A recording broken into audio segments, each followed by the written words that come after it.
Hello, everybody, and welcome to another edition of the Agentic CMO. I am Dave Lehman, President and COO at Birdeye, and I am excited today for another episode where we dive into the world of AI, agents, everything going on in the world of AEO, and just everything agentic.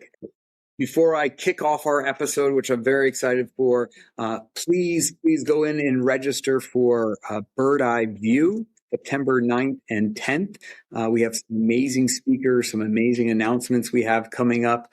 It is free. It is online, 2 days, about 4 or 5 hours a day.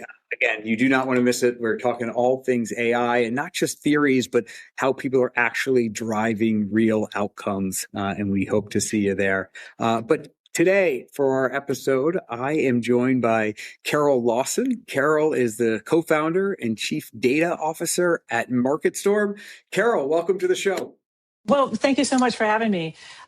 So just for perspective, I worked in the innovation space for quite a while. I started way back when working for Governor Schwarzenegger when I was responsible for all the CA.gov websites and working with his Innovation Council. And that was when Google and Facebook and YouTube and all of those platforms were emerging. And we were looking at how you use that in the delivery of government services. And I really got hooked on how technology changes our lives and then humans change the technology itself and how the technology isn't always what we expect it to be. So it doesn't always roll out the way that we expect. And I think we're seeing that with AI right now. Yeah. I mean, we all think about politics now as so social and online and in your face that way, but it wasn't always that way. It sounds like. It was not that way. It was not that way at all. Yeah. Well, no, look, and tell me a little bit about MarketStorm. What are you focused on now? We're in the programmatic space, but that kind of narrows it down a little bit too tightly. Most people think of programmatic ads. You grab a third-party audience, you run some ads across native display, CTV, audio, and we run across those platforms. The difference with us is we create custom algorithms for our clients. And it's not just the behemoth clients. We've got some that are very large, but we also have very small providers, med spas, home services companies, anything that takes that long decision where you really have to lead somebody in what we used to call the funnel. That's what MarketStorm does. Excellent. Well, a lot of people on this who are listening are thinking a lot about how consumers find their business. How do they find their next med spa? How do they find their next dentist, their next place to service their car? And we talk a lot about how this world is changing. It used to be, Google was your front door and that's what you had to worry about.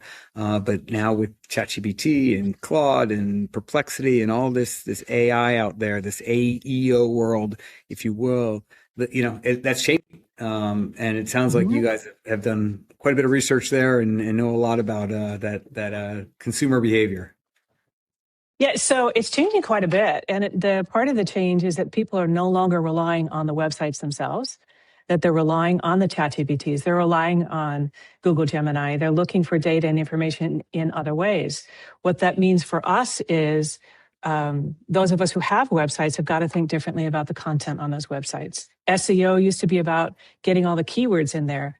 Now it really has to be about readability for AI so that the AI tools themselves can go out, search the sites and understand what you're offering, what you're talking about, and then have the ability to bring that back. If you have a website that is focused just on the keywords, the way we used to do it, the way that used to work really well, AI is going to hit that and it's going to sound like gibberish because it can't pull back full thoughts. So the first thing I would say to anyone who's concerned about this is take a look at the content on your website. That will help people find you through all of these agents. The second thing is, and this is really important, the funnel that we used to know and love and hate at the same time really no longer exists. We used to think, well, in Facebook, I've got my upper funnel, my mid funnel, my lower funnel. In Google, I've got my upper funnel, my mid funnel, and my lower funnel. In this other platform, I have the same. And that's all blurred. Now, those lines in the upper and mid funnel have blurred to the point where you can't even consider it a funnel in the same way anymore. You can't consider platforms individually anymore because we all search around through different places. And in all of those places, they all have AI that's watching what you do, that's watching not just in that closed area, like in a Facebook or anywhere across the available web. It's searching and watching your behavior everywhere. So things are becoming more interchangeable. If you look at something online, say you're looking for shoes, and I'm using an e-commerce example because it's easy. Say you're looking for shoes, well, you might drop onto Facebook and the next thing you know, those shoes are there. Or you might go out to realtor.com and those shoes appear in an ad there also, because the content that you're searching for is following you through the AI interactions. What that means for us as marketers is we have to think very differently about developing demand. And we're not developing demand so much for the items anymore. We're developing demand for the brands that we want, that we serve.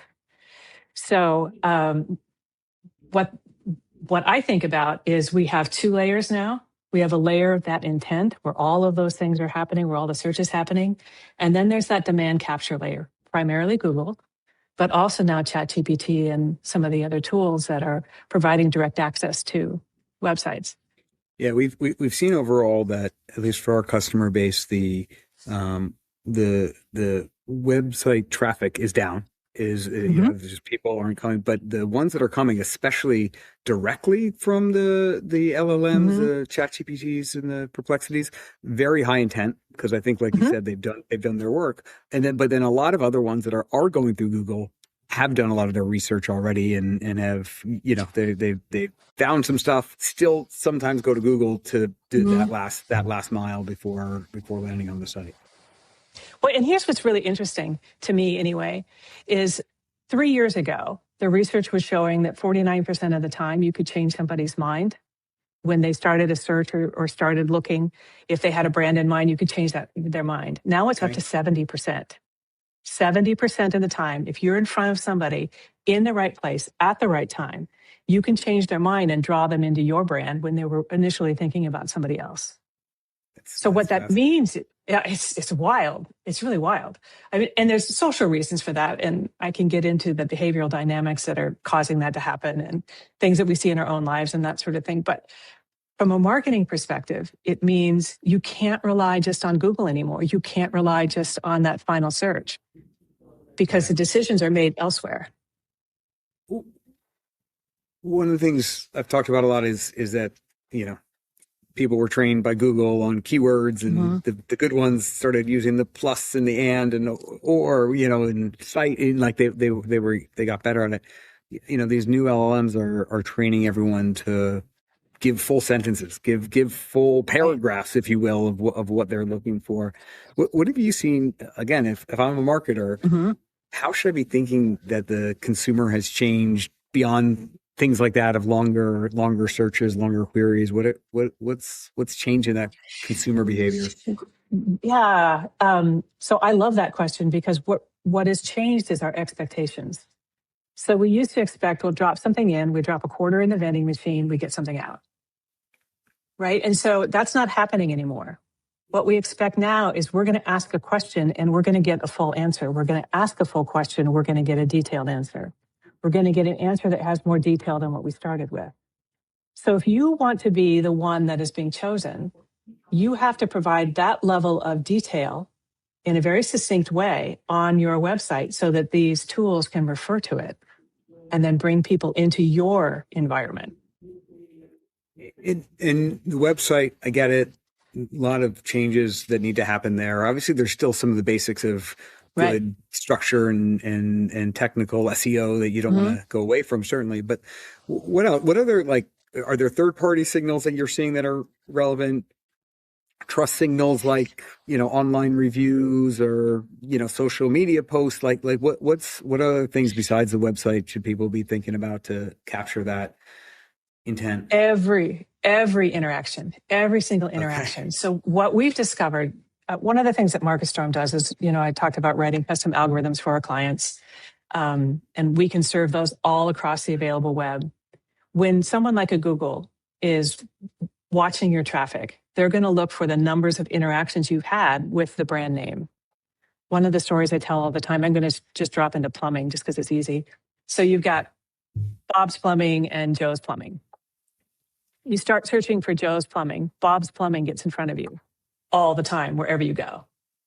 You've known Joe's Plumbing all your life, but slowly you're seeing Bob's, and slowly your trust level for Bob's is growing. You might still search for Joe's Plumbing, but guess what Google's going to put in front of you? Bob's. Because the AI is learning that your trust is changing. So we have to make sure that we are in front of people every step along the way. The basic billboard isn't going to be enough. A few ads in a certain frequency isn't going to be enough. The search isn't going to be enough. You have to look at it in the totality of it, because that's how AI is considering all the interactions in totality. Yeah. And in the local world, it's even harder, right? Because you've got the brand, and we've seen this where brands are represented well out there on the LLMs, but then you go down to the actual location, which is kind of where I'm going to be doing my business. We found that 1 in 5 are completely invisible on these sites. Yep. You say like, oh, Bob's Plumbing as a brand, great, but Bob's Plumbing in Palo Alto, California is completely gone, and they're losing that business. Yeah, we see that all the time too. We work with some pretty major franchises, particularly in the home services. And we see that there are some areas where the franchises show up really well. There are other areas where the franchises don't show up really well. And what we found is people in different parts of the country ask questions differently. So if you have this huge franchise site and everybody's page is the same for every location, you're going to have a little bit of a problem. Heating and air conditioning in Montana is very different than heating and air conditioning in Florida. People in Florida are asking different questions. People in Vermont are asking different questions. So there has to be some more personalization, some more location personalization of the content, not just in the websites, but in your Google Business Profile, in any listings you have in any of the other platforms. The way you speak about yourself is going to be what's brought back. And if the way you speak about yourself isn't the way people locally are asking the questions about you, you're not going to be found. Yeah. This is great, Carole. The other side that I talk to a lot of CMOs about is how they're running their marketing organizations, and how their people on their teams, need to leverage these tools, whether that's something like, a foundational LLM where they give everybody Claude and let them go crazy trying to do those things, whether they tap into a platform that's agentic and has agents that are supporting and helping and all the rest of it. Just as you think about that, as you understand that human behavior side of it as well, what do these marketers need to be thinking about internally, running their business and scaling, and trying to even address some of the things you just talked about, which is really hard, that I got to have now a different approach in one region versus another, or that side of it. So the first thing I would say is, if you're giving your teams AI tools, also give them a roadmap. Give them an understanding of where you want to go with that. What I found is it's too easy to just grab the tool, throw it at somebody and say, hey, this will make you more productive. And it increases the activity level, but it doesn't necessarily increase the output. It doesn't necessarily increase the value. So if you talk to the teams about the value you're trying to get out of any tool, I want you to use this to see if you can create client briefs. And in the client briefs, we need to see these things. That's different than saying, here's an AI tool that can create, if you do it right, you can create some client briefs. Yeah. So what I try to do is be very specific around what the outcomes should be, and then let them run wild, because there's a level of creativity that they'll have that I don't have. But when you talk in terms of outcomes, you've got a mark to make, rather than I spent 20 hours and all these credits. Well, honestly, I personally feel like there's got to be a quality bar as well when you do that. Like, we're at this part of the cycle here where, great, I can create 100 new articles and throw them at you. And I used to rely on my boss to then edit them and clean them up.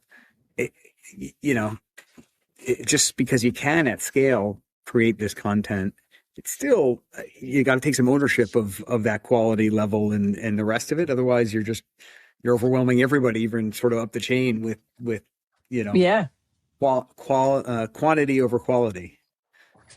And I actually see that. I have a team that's very exuberant, and they're creating a lot of things that are great things. Do I always have the time to dig in and really evaluate and help? No. And so what I've had to do is pace things out. And we actually developed a new role that's a product manager, and he's tracking everything that's going on, every little project that's going on. And so we'll have a list in our executive team meetings that we have. We'll have a list of like 20 or 30 things that people are working on and where they are and what they need and what the intended outcome is. So we have that broader perspective. If you don't have that broad perspective, then it just turns into spaghetti mess. It's just all over the place. Any really cool applications or things that your team has built, or things that surprised you that came out of the team? It's simple things. I mean, everybody's got an onboarding process. We've had a couple of onboarding forms. The team came up with a way to do that using some agents that makes it much more graceful.